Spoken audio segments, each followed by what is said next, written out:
ఏ ధర్మం పట్టుకోవడం వల్ల అలా అయ్యాడు, ఏ ధర్మాన్ని విడిచిపెట్టడం వల్ల అలా పతనం అయిపోయాడు. అందుకే పురాణం వింటే ఏం తెలుస్తుంది అంటే వేదంలో చెప్పినటువంటి విషయాన్ని భూతద్దం పెట్టి పురాణం చూపిస్తుంది. అయితే పురాణంలో వేదంలో ఉన్న విషయాన్ని చెప్పడానికి కాల్పనికమైనటువంటి కథతో చెప్పరు, యథార్థముగా జరిగినటువంటి విశేషాలతోటే వేదంలో ఉన్న విషయాన్ని భూతద్దంలో పెట్టి చూపిస్తారు. అందుకని శృతి స్మృతి పురాణం, పురాణం విన్నా కూడా. అందుకే పురాణం చెప్పడం అనేటటువంటిది ప్రధాన భాగమైంది. ఎందుకు పురాణం చెప్తారు అంటే పురాణం చెప్పడం ఏదో కాసేపు కథ చెప్పడం కోసం కాదు, జీవన మార్గాన్ని దిద్దుకోవడం కోసం. ఎందుకు వింటారు పురాణం అంటే పురాణమును వినడం చేత ఇలా మనం బ్రతకకపోతే తరువాతి కాలంలో ఎన్నో ఇబ్బందులు ఎదుర్కోవలసి ఉంటుంది. ఒక్కసారి మనుష్య ఉపాధి కాని జారిపోయిందా, అందులోంచి జీవుడు బయటికి వెళ్ళిపోయాడా, ఇక మళ్ళీ మనుష్య ఉపాధిలోకి వస్తే తప్ప కర్మాధికారం ఉండదు, ఏది చేయడానికి అవకాశం ఉండదు. ఎంత కష్టపడవలసి ఉంటుందో ఇది తెలుసుకున్న నాడు అసలు ఉపాధి యొక్క విలువ తెలుస్తుంది. ఇందులో ఉండడం ఎంత గొప్ప విషయం రా అన్నది అర్థమవుతుంది. మీకు నేను ఒక్క ఉదాహరణ చెప్పాలంటే, ఇప్పుడు ఏదో నేను ప్రసంగం చేస్తున్నాను, మనందరం మనుష్యులం కాబట్టి ఇక్కడికి చేరాం. ఇప్పుడు ఈ సభలో ఒక కుక్క ఎక్కడి నుంచైనా పరిగెత్తుకు వచ్చింది అనుకోండి, ఆ కుక్కని సభలో ఉంచరు, ఉంచకూడదు కూడా. ఆ కుక్కని బయటికి తరిమేస్తాం. అది ఆ జీవుడికి ఆర్తి ఉన్న లోపల కుక్క ఉపాధిలో ఉన్న కారణం చేత లోపలికి రాడు. ఒకవేళ వచ్చినా అతనికి అర్థం అవుతుందని నమ్మకం ఉండదు. అర్థమైనా అతను ప్రీతితో భగవన్నామం చెప్పడానికి అతని ఉపాధి సహకరించదు. ఉపాధి సహకరించేది, ఉపాధి ఉపయోగపడేది, పైకి ఎక్కడానికి అవకాశం ఇచ్చే ఉపాధి ఒక్క మనుష్య ఉపాధి, ఇతర ఉపాధులకు అవకాశం లేదు. అందుకని శృతి స్మృతి పురాణం ఈ మూడు అయిపోయిన తర్వాత శిష్టాచారం, ఇది ప్రధానం. పురాణం వింటాం, స్మృతి వింటాం, శృతి వింటాం. శిష్టాచారం అంటే ఆచారం అంటే ఎలా నడిచాడు అన్నది. ఆచారమేవ వ్యాఖ్యాతి అంటాడు రామచంద్రమూర్తి. ఎవడు ఎలా ప్రవర్తిస్తాడు అన్నదాన్ని లోకం పరిగణనలోకి తీసుకుంటుంది. తీసుకుని ఆయన ఇలా చేశారు కాబట్టి ఇలా చెయ్యొచ్చు అని నిర్ణయం చేసుకుంటుంది. శిష్టాచారం అంటే శాస్త్రమెరిగినటువంటి వాళ్ళు ఎలా ప్రవర్తిస్తారో చూస్తారు. ఓ వాళ్ళు అలా ప్రవర్తించారు కాబట్టి మనం కూడా అలా ప్రవర్తించవచ్చు అని నిర్ణయానికి వస్తారు. అందుకే విషయం తెలిసి ఉండడం వేరు, తెలిసున్న విషయాన్ని ఆచరించడం వేరు. ఆచరణలో లేకపోతే ఎన్ని విషయాలు తెలిసున్నా సరే అది ప్రమాదానికి ఎడుతుంది. అందుకే పోతన గారు భాగవతం చేస్తూ ఒక మాట అంటారు, జ్ఞాన కలునిలుని శారదయువోలే అంటారు. ఎన్నైనా తెలిసి ఉండొచ్చు, అది ఆచారంలోకి రాలేదనుకోండి అది సమాజానికి తప్పుడు సంకేతాలు ఇస్తుంది. అన్ని తెలుసున్నవారు ఆయన అలా చేశారు కదా మనం కూడా అలా చెయ్యొచ్చు అంటారు. అందుకే తెలుసున్నవాడు జాగ్రత్తగా ఉండాలి. కాబట్టి శిష్టాచారం, పెద్దలైన వారు ఎలా ప్రవర్తిస్తారో దానినే ఆచారంగా తీసుకుంటారు. చాలా పరమ దరిద్రం, పరమ దౌర్భాగ్యం అని ఇప్పుడు చెప్పవలసి ఉంటుందంటే ఈ నాలుగు అందుబాటులో లేనప్పుడు.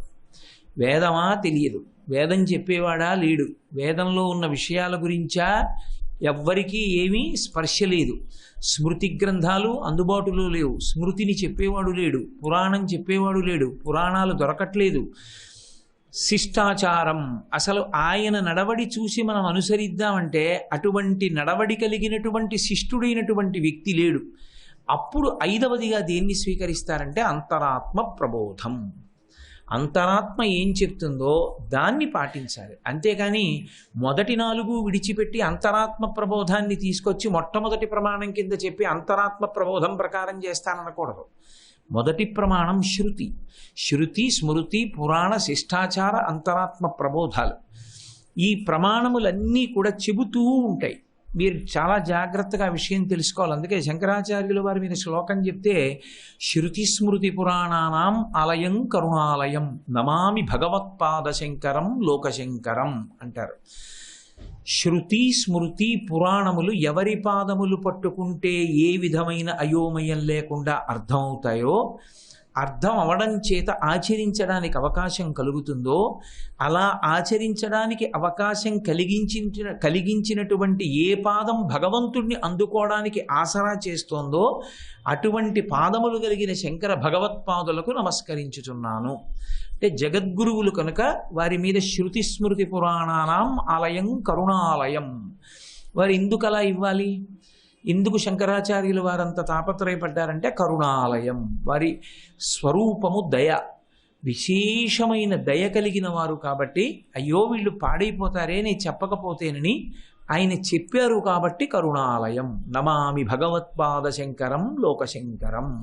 లోకమునకంతటికీ ఉపకారం చేసేటటువంటి శంకర భగవత్పాదుల యొక్క పాదములకు నమస్కరించుచున్నాను అని జగద్గురువులకి నమస్కారం చేస్తాం. కాబట్టి 5వది అంతరాత్మ ప్రబోధం. ఇవన్నీ కూడా మీరు గమనించండి, చెబుతూ ఉంటాయి, అన్నీ చెప్తాయి. శృతి చెప్తుంది, స్మృతి చెప్తుంది, పురాణం చెప్తుంది, అంతరాత్మ చెప్తుంది, శిష్టాచారం చెప్తుంది. ఇలా నడవాలన్నమాట అని అర్థమవుతుంది. ఆయన నడవడియే పాఠంగా మారుతుంది. ఇవన్నీ చెప్తాయి ఎవరికి? 84 లక్షల జీవరాశులలో 83,99,999 జీవులకు ఈ 5 అక్కర్లేదు. ఎవరికి కావాలి అంటే ఒక్క మనుష్య ప్రాణికే కావాలి. ఎందుకు మనుష్య ప్రాణికి కావాలి అంటే ఆ ఉపాధిలో ఉన్నవాడొక్కడే తరించడానికి అవకాశం. మిగిలిన ఏ ప్రాణికి కూడా తరించే అవకాశం లేదు. తరించుట అన్న మాటకు అర్థం ఏంటంటే దాటుట అని. ఏది దాటుట అంటే జనన మరణ సముద్రమును దాటుట. జనన మరణములనేటటువంటి సముద్రాన్ని దాటి ఆవలి ఒడ్డుకి చేరుకోవడానికి తెప్ప అని ఒకటి ఉంటుంది, నౌక. ఆ నౌక ఉంటే కదా వెళ్ళిపోవడం, సముద్రాన్ని దాటగలం. పరమేశ్వరుడు నౌకగా ఇచ్చినటువంటి ఉపాధి ఒకే ఒక్కటి, అదే మనుష్య శరీరం. ఆ మనుష్య శరీరానికి ఉండేటటువంటి అర్హత ఏ ఇతర ఉపాధులకు లేవు. ఈ చేత్తో హస్తయో అర్ఘ్యం సమర్పయామి అనో నీటి చుక్క విడిచిపెట్టగలను. ఒక్క పువ్వు పరమేశ్వరుడి పాదాల మీద వెయ్యగలను. ఏమీ చెయ్యకపోతే 2 చేతులు ఇలా కలిపి తల ఉంచి ఒక్క నమస్కారం చెయ్యగలను. ఇది ఇతర ప్రాణులకు సంభవం అయ్యే విషయం కాదు. ఉపాధి చేత చాలా గొప్పవైన వాటి నుండి స్రవించే పదార్థాన్ని కూడా అవి తమ కర్మకు ఉపయోగించుకోలేవు. అది వాటి పరిమితి. కస్తూరి మృగం ఉందనుకోండి, కస్తూరి మృగంలోంచి కస్తూరి వచ్చినా ఆ కస్తూరిని ఈశ్వరుడికి కస్తూరి మృగం పట్టుకెళ్ళి సమర్పణం చేయకూడదు. అది వెళ్ళదు ఆలయంలోకి. ఆ కస్తూరి తీసుకుని ఎవడు లోపలికెళ్ళి ఈశ్వరుడికి ఇచ్చాడో వాడికి పుణ్యం. అలాగే ఒక ఆవు ఉందనుకోండి, దాని పాలతో అది అభిషేకం చెయ్యదు. దాని పాలు తీసి నేను అభిషేకం చేస్తాను. చేస్తే పుణ్యం ఎవరికి? నాకు. ఆ అవకాశం ఎవరికి వచ్చింది అంటే ఒక్క మనుష్య ప్రాణికి. ఎందుకు వచ్చింది అంటే సమస్త భూతములలో ఉండేటటువంటి తేజస్సుని, విశేషమైన విభూతిని తీసుకుని తాను తరించడానికి వీలుగా ఈశ్వరుడితో అనుసంధానం చెయ్యగలిగినటువంటి ఉపాధి ఒక్క మనుష్య ప్రాణి మాత్రమే. అన్యులకు అది లేదు. అందుకనే అంత గొప్ప ఉపాధి తరించడానికి అవకాశం ఎక్కడుంటుంది అంటే చెప్పిన మాట వినడంలో ఉంటుంది. అసలు మనుష్యుడు అన్నవాడికి ఉండవలసిన మొట్టమొదటి లక్షణం ఏమి అంటే ఒకరు చెబితే వినుట. అసలు అవతల వాళ్ళు చెప్పేది వినకుండా మాట్లాడుతుంటారు కొంతమంది. అవతల వాళ్ళు చెప్పేటప్పుడు దాన్ని ఏం చెప్తున్నాడు అన్నదాన్ని కొంచెం సావధానంగా విని అప్పుడు జవాబు చెప్పరు. మహాత్ములు అసలు వినడం కాదు, చెప్పడానికి కూడా మళ్ళీ ఆలోచించి చెప్తారు. కంచికామకోటి పీఠాధిపత్యం వహించిన చంద్రశేఖరేంద్ర సరస్వతి మహాస్వామి వారు ఎప్పుడైనా ఎవరికైనా జవాబు చెప్పవలసి వస్తే తటాలుని చెప్పేవారు కాదు. విని కొద్దిసేపు కళ్ళు మూసుకుని ఆలోచించి చెప్పేవారు. ఒక ప్రతిపాదన విన్న తరువాత దాని గురించి ఏం చెప్పాలన్న విషయంలో ఆలోచించి నిర్ణయం చేయాలి తప్ప తొందరపడి మాట్లాడకూడదు. ఎందుకంటే వినేవాడు పాడైపోతాడు అలా మాట్లాడితే. కాబట్టి వినడం అనేటటువంటిది జీవితంలో రాకపోతే అసలు ఆ మనుష్య జన్మకి ప్రయోజనం ఉండదు. నేను ఎవరి మాట విననండి అన్నది జీవితంలో ఒక పెద్ద విశేషంగా చెప్పుకుంటున్నాడు అనుకోండి. నేను ఎవరి మాట వినను అన్నాడు అనుకోండి, అంతకన్నా జారుడి మెట్ల మీద నిలబడిన వాడు ఇంకొకడు ఉండడు. అసలు జీవితంలో తరించడానికి మార్గం ఏమిటంటే చాలా తేలిక మార్గం ఏమిటి అంటే వినడం ఒక్కటే. పునర్జన్మ యందు విశేషమైనటువంటి భక్తి తత్పరుడిగా, ఇంకా అంతా ఇంత భక్తి కాదది, పరమేశ్వరుని యందు తిరుగులేనటువంటి భక్తితో, అచంచలమైన భక్తితో పుట్టుకతోనే ఎందుకు వస్తారంటే సత్పురుష సహవాసం చేత వస్తారు. ప్రహ్లాదుడు ఎందుకు అంత భక్తితో పుట్టాడు, పుట్టుకతో ఎందుకు వచ్చింది ఆ భక్తి అని అడిగితే పోతన గారు భాగవతంలో చెప్పారు, ఈయనకి గత జన్మల యందు సత్సంగమున్నది అన్నారు. సత్సంగత్వే నిస్సంగత్వం, నిస్సంగత్వే నిర్మోహత్వం, నిర్మోహత్వే నిశ్చలతత్వం, నిశ్చలతత్వే జీవన్ముక్తి అంటారు శంకర భగవత్పాదులు. ఒక సత్పురుషుడితోటి సహవాసం ఉందనుకోండి, ఆయన చెప్పే మాటలని ఎప్పుడూ వింటూ ఉంటాడు. సహవాసం ఉండడం వల్ల ఉండే ప్రయోజనం ఏమిటంటే దగ్గరగా ఉంటాడు. అది అందరికీ లభించే అదృష్టం కాదు. ఎక్కడో జన్మజన్మాంతరాలలో చేసుకున్న పుణ్యం గనీభవిస్తే ఈశ్వరుడు ఇచ్చేటటువంటి గొప్ప అదృష్టం ఏమి అంటే సత్పురుషులకి చాలా దగ్గరగా ఉండే అవకాశం ఇస్తాడు. ఎప్పుడూ కూడి ఉంటారు. అలా కూడి ఉంటే ఏమవుతుంది అంటే సత్పురుషుడైన వాడికి లొల్లి మాటలు ఉండవు. ఎప్పుడూ ఏం మాట్లాడతాడు, భగవంతుడి గురించి ధర్మం గురించి మాట్లాడుతుంటాడు. దాని గురించి మాట్లాడుతుంటే వింటూ ఉంటాడు. వింటూ ఆయన పట్ల గౌరవంతో ఉంటాడు. కేవలం అలా గౌరవంతో ఉన్న కారణం చేత శరీరం విడిచిపెట్టేసిన తర్వాత ఉత్తర జన్మయందు అచంచల భక్తితో పుట్టేటటువంటి అదృష్టాన్ని పరమేశ్వరుడు ఇచ్చేస్తాడు. అందుకే ఏది ఉన్నా ఏది లేకపోయినా నాకు అటువంటి భక్తులతోటి సహవాసం ఇమ్మని అడుగుతారు. పూజ అంతా అయిపోయిన తర్వాత భాగవతం దశమస్కంధంలో మాలాకారుడు చెప్పినటువంటి పద్యంతో తీర్థం పుచ్చుకుంటూ ఉంటారు. నీపాద కమల సేవయు నీపాదార్చకులతోడి నెయ్యము నితాంతాపార భూతదయయు తాపసమందార నాకు దయసేయగదే. ప్రసాదం నోట్లో వేసుకునేటప్పుడు కానీ, తీర్థం తీసుకునేటప్పుడు కానీ ఈ పద్యం కానీ, నీ పద్యావళులాలకించు చెవులున్ నిన్నాడు వాక్యంబులన్ నీ పేరన్ పనిచేయు హస్తయుగమున్ నీ మూర్తిపై చూపులున్ నీ పాదంబుల పొంతమృక్కు శిరముల్ నీ సేవపై చిత్తముల్ నీపై బుద్ధులు మాకు నిమ్ము కరుణన్ నీరజపత్రేక్షణ అంటూ తీర్థప్రసాదాలు పుచ్చుకుంటారు ఇప్పటికీ చాలామంది పెద్దలు. ఎందుకని అంటే నీ పాద కమల సేవయు, భగవంతుని యొక్క పాదములను సేవించడం అంత తేలిక విషయం కాదు. అంతటి భక్తి కుదురుకోవడం అంటే అది ఎక్కడో పూర్వజన్మలలో చేసుకున్న పుణ్యం. అందుకే శంకరులు అమ్మవారి గురించి ఒక మాట చెప్పడం అంత తేలికేం కాదు అన్నారు. శివశక్త్యాయుక్తో యది భవతి శక్త ప్రభవితుం నచేదేవం దేవో నఖలు కుశల స్పందితుమపి అతస్త్వాం ఆరాధ్యాం హరిహర విరించాదిభిరవి ప్రణంతుం స్తుతుం వా కథమకృత పుణ్య ప్రభవతి. నమస్కరించాలన్నా స్తోతుం వా, భగవంతుణ్ణి స్తోత్రం చెయ్యాలన్నా కథమకృత పుణ్య ప్రభవతి. గతంలో ఏదో పుణ్యం చేసి ఉండకపోతే ఎక్కడి నుంచి వస్తుందో ఆ అదృష్టం రమ్మంటే అది వచ్చేది కాదు. కాబట్టి నీపాద కమల సేవయు, అది దొరుకుతుందో దొరకదో ఈశ్వర, నిలబడుతుందో నిలబడదో, పైగా భక్తి యందు ఉద్ధాన పతనములు ఉంటాయి. భక్తి కుదురుకోవడం కష్టం, ఘనీభవించదు. ఒకనాడు బాగా కుదురుకున్న భక్తి ఏదో ఒక సంఘటన జరిగిందని అక్కడి నుంచి ఈశ్వరుడి మీద భక్తి విడిచిపెట్టేస్తాడు. విడిచిపెట్టేసి అబ్బే దేవుణ్ణి నమ్ముకున్నాను నాకేం వచ్చిందండి అని కొన్నాళ్ళు మానేస్తాడు. మళ్ళీ దూరం అయిపోతాడు, మళ్ళీ దగ్గర అవుతాడు. ఇదంతా పెద్ద హడావిడి జరుగుతూ ఉంటుంది. అలా ఉండదు. భాగవతులతోడి కూడి ఉంటే ఏమవుతుందంటే నిశ్చల భక్తి తనంత తాను ఏర్పడిపోతుంది. ఎందుకంటే తన ఎదురుగుండా ఉన్నటువంటి వ్యక్తికి కూడా కష్టాలు ఉన్నాయి. ఉన్నా కూడా ఆయన భగవంతుడి నుంచి అంగుళం జరగకుండా ఈశ్వరుణ్ణే పట్టు కూర్చుంటాడు. ఆయనే అలా పట్టు కూర్చున్నాడు, మనకేమి, కాబట్టి మనము పట్టు కూర్చోవాలన్నది తేలికైపోతుంది. భగవంతుణ్ణి నిరంతర సేవ చేయడం చాలా కష్టం, అంత తేలికైన విషయం ఏం కాదది. కానీ భాగవతులతోడి కూడి ఉండడం చాలా తేలికైన విషయం. అందుకే నీపాద కమల సేవయు నీపాదార్చకులతోడి నెయ్యము నితాంతాపార భూతదయయు తాపసమందారా నాకు దయచేయకదే అని అడుగుతాడు. పోతన గారి భాగవతంలో దశమస్కంధంలో మాలాకారుడు చేసినటువంటి చిన్ని పద్యం నిజంగా ఎంత విశేషమైనటువంటి పద్యం, అంత అద్భుతమైన పద్యం. అసలు పోతన గారికి ఆ మాటలు ఎలా పడ్డాయో, మహానుభావుడు ఋషి కనుక నితాంత అపార భూతదయయు, అసలు ఇంకా వేదం ఎలా చెప్పిందో అలా పడ్డాయి. అంత అద్భుతమైన మాటలు పడిపోయాయి. కాబట్టి సత్సంగం చాలా గొప్పది. సత్పురుషుల యొక్క మాటలు వినడం అదృష్టహేతు. లోకంలో ఒకళ్ళు చెప్పినటువంటి మాటని పరిశీలించడం, గుణదోషములను పరిశీలనం చేసుకుని ఈ మాట నేను వింటాను అని అంగీకరించి ఉండడం చాలా చాలా గొప్ప విషయం. శాస్త్రంలో ఒక మాట ఉంది, ముగ్గురి యందు ఎన్నడూ దోషమును ఆలోచించకూడదు.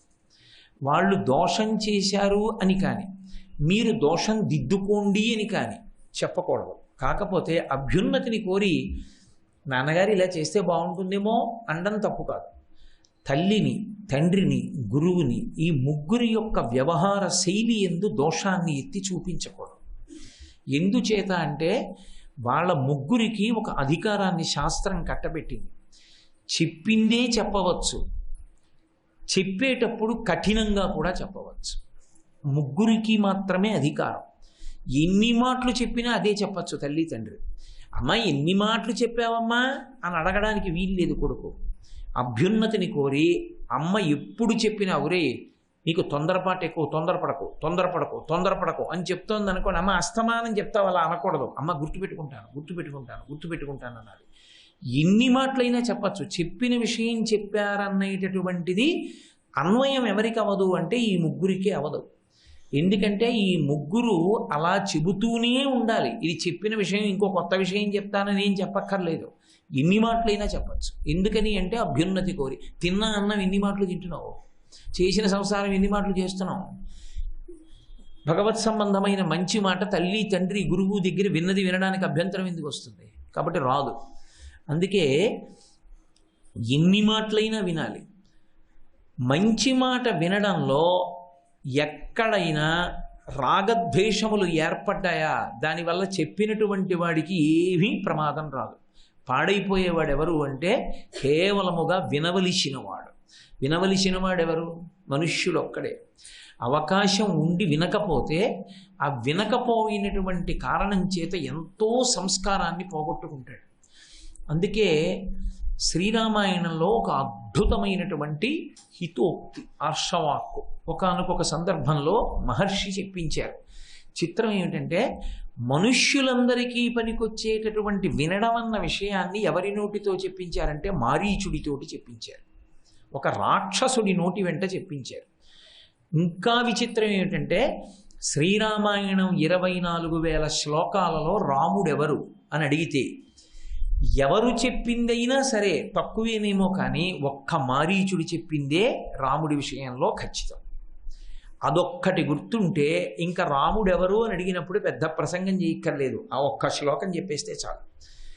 అందుకే నిజానికి రామాయణంలో రాముడెవరో అర్థమైంది బాగా ఎవరికి అంటే మారీచుడికే అర్థమైంది. అందుకే వాడు అద్భుతమైనటువంటి మాటలు వచ్చి శ్రీరామాయణంలో మారీచుడు ఒక పెద్ద మెరుపు. ఒక్కొక్కసారి నాకు అనిపిస్తుంటుంది రామచంద్రమూర్తి యందు నరుడికి ఉండవలసినటువంటి లక్షణం ఉండాలి కదా మరి మనుష్యుడిగా వచ్చినవాడు. అదైతే కృష్ణ భగవానుడైతే విడిచిపెట్టాడు పరిపూర్ణావతారం. పుడుతూనే కన్నులు తెరువని కడు చిన్ని పాపడై దానవి చనుబాలు త్రావి చంపే పసిపిల్లాడిగా ఉండి పూతనా సంహారం చేసేస్తాడు. రాముడు అలా కాదు, నరుడిలాగే ఒకడిని చంపుతాడు, ఒకడిని వదిలేస్తాడు. ఆ సుబాహుని చంపాడు, తాటకని చంపాడు, మారీచుడిని వదిలేశాడు, మానవాస్త్రం పెట్టి కొట్టాడు, అదే కొంప ముంచేసింది. మారీచుణ్ణి వదలకుండా చంపేసి ఉండుంటే శ్రీరామాయణ కథ అరణ్యకాండ దాటేదా అంటే అనుమానం. ఎందుకని అంటే అసలు మారీచుడు లేని నాడు అంత మోసంతో అలా జింక రూపంలో వచ్చి సీతమ్మని ప్రలోభ పెట్టగలిగినంత శక్తివంతుడు లేడు. అలా రాగలిగాడంటే రామచంద్రమూర్తి విడిచిపెట్టాడు కాబట్టి. రామచంద్రమూర్తి ఎందుకు విడిచిపెట్టాలి అంటే ఒకటి, అలా విడిచిపెట్టకపోతే కథ నడవదు, అవతార ప్రయోజనం జరగదు, రావణ సంహారం లేదు. పైకి నరుడు ఎలా ప్రవర్తిస్తాలో అలా ప్రవర్తించాలి. నరుడు చూడండి నలుగురిని ఏదో శిక్ష వేసి ఒకళ్ళని వదిలిపెట్టేసినట్టు, ఇంకా వీడేం చేస్తాడు లేదు అంటూ ఉంటాను చూడండి, అలా వదిలిపెట్టాడు రాముడు కూడా. ఆ వదిలిపెట్టేయడమే ఒకానొక సమయంలో కొంప ముంచేసింది అరణ్యకాండలో. కానీ ఆ మారీచుడు మాట్లాడిన మాటలు ఏ ఉన్నాయో అరణ్యకాండలో అసలు అవి చదువుతుంటే వీటిని బంగారంతో అక్షరాలుగా మార్చి వీటిని తీసుకెళ్ళి గోడకి పెట్టుకోవాలరా ఇంట్లో అనిపిస్తుంది. అబ్బో ఎంత అద్భుతమైన విషయాలు మాట్లాడేశాడు. రావణాసురుడు వచ్చాడు మారీచుడి దగ్గరికి. మారీచుడు మంత్రి, రావణాసురుడికి ఉన్నటువంటి మంత్రి మండలిలో ఒక మంత్రి మారీచుడు కూడా. వచ్చి ఆయనతో మాట్లాడుతూ ఒక మాట అంటాడు, రావణుడంటేనే అబద్ధాల పుట్ట, ఎప్పటికీ ఎలా అవకాశం ఉండి మాట్లాడచ్చో అలా మాట్లాడుతూ ఉంటాడు తప్ప దానికి ఒక నిబద్ధత ఉండదు వాక్కుకి. అందుకే ఆ మారీచుడి దగ్గరికి వచ్చి రాముడికి వ్యతిరేకంగా ప్రసంగం చేశాడు. వినడం అంటే ఏమిటో మారీచుడి దగ్గర నేర్చుకోవాలి. వాడు చాలా సావధానంగా విన్నాడు. రాముడని ఒక నరుడు దండకారణ్యంలోకి వచ్చాడు భార్య సీతమ్మతో, తమ్ముడు లక్ష్మణుడితో. ఎందుకు వచ్చాడో తెలుసా మారీచ? రావణుడు చెప్పిన మాటలు చెప్తున్నాను. చాలా అధర్మంతో ప్రవర్తిస్తూ ఉంటాడు, భూతదయ లేనివాడు, పరమక్రూరుడు, ఇంద్రియ నిగ్రహం లేనివాడు, దయా అన్న మాట తెలియనివాడు, సర్వభూతములకు అపకారము చేసే స్వభావం ఉన్నవాడు, తీక్షణమైనటువంటి బుద్ధి ఉన్నవాడు. అందుకని తండ్రి అయిన దశరథ మహారాజు అతన్ని భార్యతో సహా రాజ్య బహిష్కారం విధించి వెడలగొట్టాడు. వెడలగొడితే లక్ష్మణుడితో కలిసి దండకారణ్యంలోకి వచ్చాడు. ఏ కారణం లేకుండా, ఏ కవ్వింపు లేకుండా, ఏదో హాయిగా అక్కడుండి మునుల్ని ఋషుల్ని బాధ పెట్టి చంపి వాళ్ళ నెత్తురు తాగి మాంసం తింటున్నటువంటి కరుడు 14,000 మందితో జనస్థానంలో ఉంటే చేతిలో కోదండ ఉంది కదా అని ధనుష్టంకారం చేసి వాళ్ళందరినీ చంపేశాడు. చంపి ఊరుకోలేదు, నా చెల్లెలి శూర్పణకని పిలిచి ముక్కు చెవులు కోసేశాడు. అటువంటి రాముడికి నేను అపకారం చెయ్యాలనుకుంటున్నాను. రాముణ్ణి చంపేయడం పెద్ద విషయం కాదు నాకు, కానీ రాముణ్ణి బాధ పెట్టాలి. నన్నెంత బాధ పెట్టాడో అంత బాధ పెట్టాలి.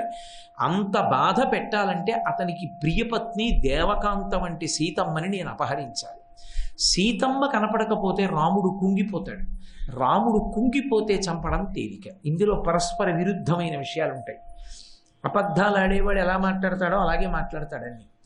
అసలు రహస్యం ఏమిటంటే ఆయనకి కావలసింది ఏది అంటే సీతమ్మ. ఎందుకని అంటే ఆయన కామం విశృంఖలం, దానికి హద్దు లేదు. ఇంకా శూర్పణక తనకి రాముడు దక్కలేదనేటటువంటి కక్షతో రావణాసురుడి దగ్గరికి వెళ్ళి మాట్లాడేటప్పుడు రాముడు నా ముక్కు చెవులు కొయ్యడానికి కారణమేమి అన్నదాన్ని సత్యం తిప్పి చెప్పింది. అసలు కోసేసింది ఎందుకు అంటే రాముణ్ణి కామించింది, లక్ష్మణుణ్ణి కామించింది.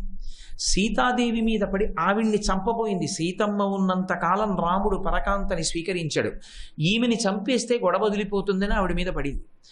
ఆవిడ మీద పడిందని లక్ష్మణస్వామి ముక్కు చెవులు కోసేశారు. అక్కడికి వెళ్ళి ఏం చెప్పిందంటే రావణాసురుడి యొక్క మనస్సు రాముడి మీదకి పగతో వెళ్ళేటట్టుగా, అందుకే మాట అన్నది ఎంత దూరమైనా వెళ్ళిపోతుంది. అక్కడికి వెళ్ళి ఏం చెప్పిందంటే, పిచ్చివాడా, నీ దగ్గర 1,000 మంది భార్యలు ఉన్నారు, వీళ్ళెందుకు పనికొస్తారు? అసలు ఈ భూమండలంలో లేదటువంటి కాంత, 3 లోకాలలో లేదు. సీతమ్మ అని నరకాంత అరణ్యంలోకి వచ్చాడు రాముడి భార్య, ఆమెను అపహరించి తీసుకురా, ఆమెను అనుభవించు, అది నీ గొప్పది. సీతమ్మను అపహరించాలి, అందుకు బయలుదేరాడు రావణాసురుడు. ఏ రాముడు తనని భార్యాస్థానంలోకి తీసుకోలేదో ఆ రాముడికి ఆ భార్య లేక బాధపడాలి. ఇది శూర్పణక కక్ష.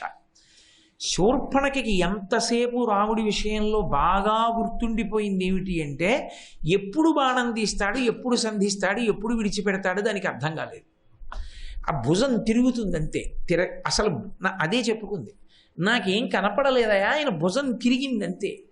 పడిన బాణాలు చచ్చిపోయిన వాళ్ళు కనపడ్డారు, ఆయన బాణం సంధించడం నాకు కనపడలేదని చెప్పి అంత వేగంగా వేస్తాడు ఆయన బాణాలు. అందుకని ఇప్పుడు రాముడి మీద కక్షకి తన మాటలతో రావణుణ్ణి సీతమ్మకి వ్యతిరేకంగా రెచ్చగొట్టింది. ఇప్పుడు సీతాపహరణం చెయ్యాలి. సీతాపహరణం చేస్తాను నేను కాముకుండని మంత్రితో చెప్పలేక రాముడు అపకారం చేశాడు, రాముడికి నేను మళ్ళీ అపకారం చేయడానికి సీతను అపహరిస్తానని మారీచుడితో చెప్తాడు రావణాసురుడు. రాక్షస స్వభావం అంటే ఎక్కడో ఉంటుంది అని అనుకోకూడదు. రాక్షస స్వభావము అన్నదానికి అర్థం ఏమిటో తెలుసా? తప్పుని అంగీకరించలేకపోవడం, తప్పుని సమర్థించుకునే ప్రయత్నం చేయడం, అదే రాక్షస స్వభావం. ఇప్పుడు నేను అలా వెళ్ళిపోతూ అలా సందులోంచి వస్తున్న ఎవరినో ఎంత మిల్లిగానైనా ఢీ కొట్టాను అనుకోండి, అదేమయ్యా అంత వేగంగా వచ్చావు, టర్నింగ్ తిరిగేటప్పుడు కొంచెం ముందుకు వచ్చి తిరగద్దా, అలా తిరిగిస్తే ఎలా కనపడుతుంది వచ్చేవాడు అన్నాడు అనుకోండి అవతలవాడు, నిజమే క్షమించండి పొరపాటు అయిపోయింది అని నేను మాట అన్నాను అనుకోండి, నేను మనుష్యుడు, మీరు చూసుకోక్కర్లేదా అన్నాను అనుకోండి, అదే రాక్షసత్వం. అంటే దబాయించడం, ప్రతి దానికి దబాయించడం. తప్ప అసలు ఏ కారణం చేత కూడా తన తప్పుని ఒప్పుకోవడానికి సిద్ధంగా ఉంటాడు. నేను తరచుగా నాకు జ్ఞాపకానికి వస్తూ ఉంటుంది.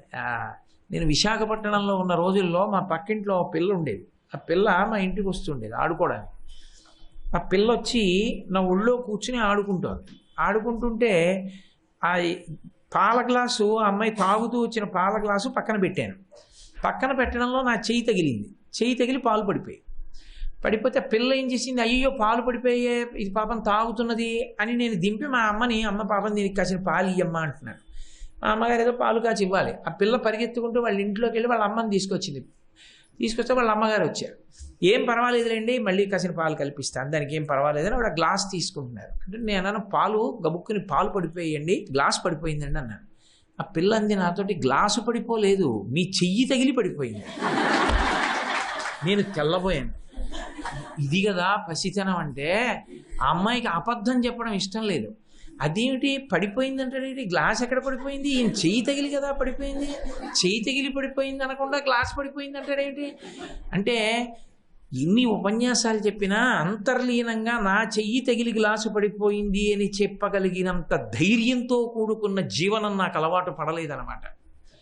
చిన్న విషయంలో సత్యాన్ని అంగీకరించలేకపోయాను నేను. అది పసిపిల్ల కాబట్టి అది అంగీకరించగలిగింది. అది సంస్కారంలో తేడా. అందుకే పసిపిల్లల మనసు అమృత భాండంలో ఉంటుంది అనడానికి కారణం. మనం చెంబు పడిపోయింది అంటాం, లేకపోతే పటం పడిపోయింది, పడేసింది మనం, ఆ మాట అనం. క్షమించండి పొరపాటైంది అని అనడు. శ్రీ ఉమామహేశ్వర పరబ్రహ్మార్పణమస్తు.